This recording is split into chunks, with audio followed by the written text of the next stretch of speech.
Hi friends, నమస్తే. Welcome back to Yoshni kitchen. ఇంట్లో a good news విన్నా సింపుల్ గా అయిపోయే స్వీట్ ని చేసుకుని నోరు తీపి చేసుకుంటూ ఉంటాం. నేనైతే ఇంట్లో రెగ్యులర్ గా సేమియా సగ్గుబియ్యం పాయసాన్ని చేస్తూ ఉంటాను. చాలా మందికి ఈ పాయసాన్ని చేసేటప్పుడు పాలు ఇరిగిపోవటం కానీ, అలానే పాయసం చల్లారిన తరువాత చిక్కపడిపోవడం కానీ జరుగుతూ ఉంటుంది. అయితే నేను చెప్పిన ప్రాసెస్ లో ఒకసారి చేసి చూడండి.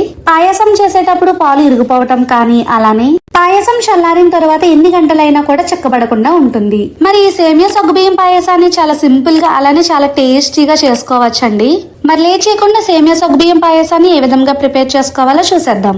ఫస్ట్ ఒక బౌల్ తీసుకొని ఇందులోకి ఒక 4 స్పూన్ల వరకు సగ్గుబియ్యాన్ని వేసుకోవాలి. ఇక్కడ నేను పెద్ద సైజ్ సగ్గుబియ్యాన్ని తీసుకున్నాను. మీరు కావాలంటే చిన్న సైజ్ సగ్గుబియ్యాన్ని కూడా వేసుకోవచ్చు.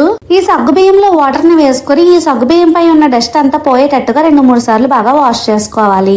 తర్వాత ఈ సగ్గుబియ్యంలో వాటర్ వేసుకొని ఈ సగ్గుబియ్యాన్ని 20 నిమిషాల పాటు నాననివ్వాలి.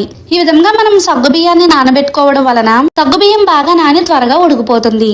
మీరు ఒకవేళ చిన్న సగ్గుబియ్యంతో పాయసాన్ని చేసినట్లయితే వాటిని ఒకసారి వాష్ చేసుకుని డైరెక్ట్ గా పాయసంలోకి వేసేసుకోవచ్చు. తర్వాత స్టవ్ ఆన్ చేసుకుని ఒక కడాయిని పెట్టుకొని ఇందులోకి 1 స్పూన్ నెయ్యిని వేసుకోవాలి. నెయ్యి మరిగిన తర్వాత ఒక 3 స్పూన్ల వరకు జీడిపప్పుని వేసుకొని వీటిని ఒక 2 నిమిషాల పాటు వేయించుకున్న తరువాత 2 స్పూన్స్ కిస్మిస్ ని అలానే 2 స్పూన్స్ బ్లాక్ కిస్మిస్ ని వేసుకోవాలి. కిస్మిస్ ని వేసుకున్న తర్వాత ఒక 2 నిమిషాల పాటు వేపుకుంటే కిస్మిస్ అనేది ఈ విధంగా చక్కగా వేగిపోతుందండి. ఈ డ్రై ఫ్రూట్స్ ని వేసుకోవాలని ఏమీ లేదండి, మనకు నచ్చిన డ్రై ఫ్రూట్స్ ని వేసుకోవచ్చు. ఇప్పుడు ఈ డ్రై ఫ్రూట్స్ ని ఒక ప్లేట్ లోకి తీసుకుని ప్లేట్ ని పక్కన పెట్టుకోవాలి. ఇప్పుడు ఇదే నెయ్యిలో 2 కప్పుల వరకు సేమియాలను వేసుకొని ఈ సేమియాలను క్రిస్పీగా ఈ విధంగా కలర్ మారేంత వరకు వేపుకోవాలి. సేమియాలు ఈ విధంగా చక్కగా వేగిన తరువాత వీటిని ఒక ప్లేట్ లో వేసుకుని పక్కన పెట్టుకోవాలి. ఇప్పుడు ఇదే బౌల్ లో నానబెట్టుకున్న సగ్గుబియ్యాన్ని వాటర్ తో పాటుగా వేసేసుకోవాలి. ఇప్పుడు ఈ సగ్గుబియ్యంలో 1 కప్పు వరకు నీళ్లను వేసుకొని ఇప్పుడు మంటను మీడియం ఫ్లేమ్ లో అడ్జస్ట్ చేసుకొని ఈ సగ్గుబియ్యాన్ని 5 నిమిషాల పాటు ఈ విధంగా కొంచెం పొంగు వచ్చేంత వరకు ఉడికించుకోవాలి. తర్వాత ఇదే సగ్గుబియ్యంలో ముందుగా వేపుకున్న సేమియాలను వేసుకోవాలి. ఈ విధంగా సేమియాలన్నీ కూడా వేసుకున్న తర్వాత ఒకసారి అన్ని కూడా కలిసేటట్టుగా కలుపుకొని ఇప్పుడు ఇందులోకి 4 కప్పుల వరకు కాచి చల్లార్చిన పాలను వేసుకోవాలి. ఇప్పుడు ఈ పాలల్లో సేమియా సగ్గుబియ్యం కలిసేటట్టుగా కలుపుకొని మంటని మీడియం ఫ్లేమ్ లోకి అడ్జస్ట్ చేసుకొని ఈ సేమియాని మధ్య మధ్యలో కలుపుకుంటూ ఇప్పుడు ఈ సేమియాలను కొంచెం పలుకుండేటట్టుగా కేవలం 90% మాత్రమే ఉడికించుకోవాలి.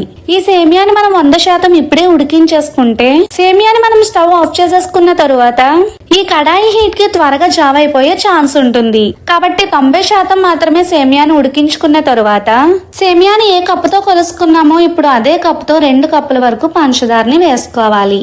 ఈ స్వీట్ ఎక్కువ తక్కువ కాకుండా సమానంగా సరిపోతుందండి. ఎక్కువగా స్వీట్ తినేవారైతే ఒక 1/2 కప్పు పంచదారని ఎక్స్ట్రాగా వేసుకోండి. కొంచెం స్వీట్ ని తక్కువగా తినేవారైతే 1 కప్పు పంచదార అనేది సరిపోతుందండి. సమానంగా కావాలనుకుంటే 2 కప్పుల పంచదారని వేసుకోండి. పంచదార కరిగేటట్టుగా కలుపుకొని తరువాత ఇందులోకి పాయసం మంచి స్మెల్ రావటం కోసం 1/2 స్పూన్ వరకు యాలకుల పొడిని వేసుకోవాలి.